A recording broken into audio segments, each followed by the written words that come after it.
আচ্ছা, সাফল্যের কি সত্যি কোনো গোপন সূত্র আছে? মানে এমন কোনো ফর্মুলা যা দিয়ে যে কেউ অসাধারণ সাফল্য আর বিশাল সম্পদ দুটোই পেতে পারে? চলুন আজ আমরা ঠিক এই রহস্যটারই গভীরে যাব।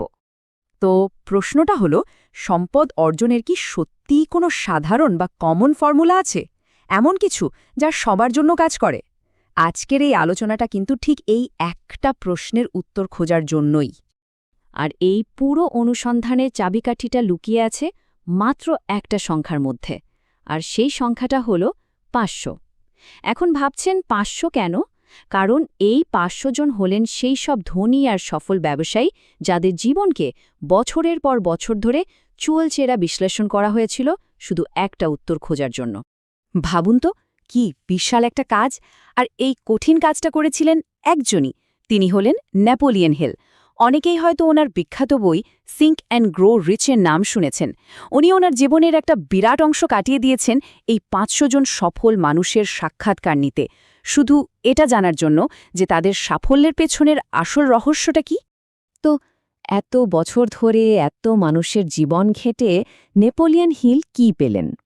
উনি একটা দারুণ অবাক করা জিনিস আবিষ্কার করলেন। দেখলেন যে প্রত্যেকটা সফলতার গল্প, প্রত্যেকটা বিশাল সম্পদের কাহিনী, সবগুলোর শুরুটা হয়েছিল ঠিক একই জায়গা থেকে, একদম একই। আর সে শুরুর বিন্দুটা কি ছিল জানেন? একটা আইডিয়া। হিলের নিজের ভাষায় বলতে গেলে, সমস্ত বড় প্রাপ্তি, সমস্ত অর্জিত সম্পত্তি শুরু হয় শুধু একটি ধারণা থেকে। ভাবা যায়, সবকিছু আক্ষরিক অর্থে সবকিছু শুরু হয় আমাদের মাথার ভেতরের একটা চিন্তা বা আইডিয়া থেকে। কিন্তু দাঁড়ান, এখানে তো একটা বড় প্রশ্ন চলে আসে। আইডিয়া তো কম বেশি আমাদের সবার মাথাতেই ঘোরে, তাই না? তাহলে তো সবারই ধনী হওয়ার কথা, কিন্তু তা তো হয় না। কেন? কারণ শুধু আইডিয়া থাকাই সব না, আসল খেলাটা তো শুরু হয় এর পরে। একটা সাধারণ আইডিয়াকে বাস্তবে পরিণত করতে হলে সেটার সাথে কিছু জিনিস মেশাতে হয়, অনেকটা একটা রেসিপির মতো। হিল ঠিক এমনই ৩টা উপাদানের কথা বলেছেন যা একটা সাধারণ আইডিয়াকে অসাধারণ কিছুতে পরিণত করার ক্ষমতা রাখে। কি সেই ৩টা জিনিস?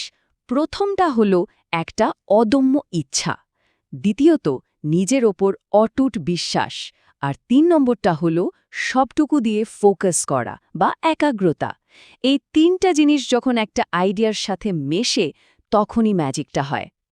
এখন কথা হলো, এই অদম্য ইচ্ছা বা প্রবল ইচ্ছা জিনিসটা ঠিক কি? এটা কিন্তু শুধু আমার এটা হলে ভালো হতো জাতীয় কোনো সাধারণ ইচ্ছা না, না, একদমই না। এটা হলো এমন একটা তীব্র জ্বলন্ত আবেগ যা আপনার মাথায় গেঁথে যায়, যা আপনাকে ঘুমাতেও দেয় না, জাগিয়েও রাখে। মানে একটা অল কনজিউমিং অবসেশন। এই স্লাইডটা দেখুন, পার্থক্যটা একদম পরিষ্কার হয়ে যাবে। একদিকে আছে একটা সাধারণ চিন্তা যা হয়তো মাথায় এলো আবার চলেও গেল, কোনো গুরুত্বই পেল না। আর অন্যদিকে দেখুন একটা আইডিয়া যেটা একটা জ্বলন্ত ইচ্ছা দিয়ে চালিত হচ্ছে। এই দ্বিতীয়টাই হলো সেই জিনিস যা ইতিহাস তৈরি করে। আচ্ছা, আইডিয়া বুঝলাম, ইচ্ছাও বুঝলাম, কিন্তু এই মানসিক শক্তিগুলো বাস্তবে কাজ করে কিভাবে? মানে শুধু ভাবলেই তো আর কাজ হয়ে যায় না। তাহলে এই ইচ্ছাটা কিভাবে আমাদের দিয়ে কাজ করিয়ে নেয়? চলুন সেই প্রক্রিয়াটা একটু ভেঙে দেখি। ব্যাপারটা অনেকটা এরকম, যখন কেউ কোনো একটা নির্দিষ্ট লক্ষ্যের উপর দিনরাত ফোকাস করতে থাকে, তখন তার ব্রেন বা মন আর কোনো বিকল্প দেখে না।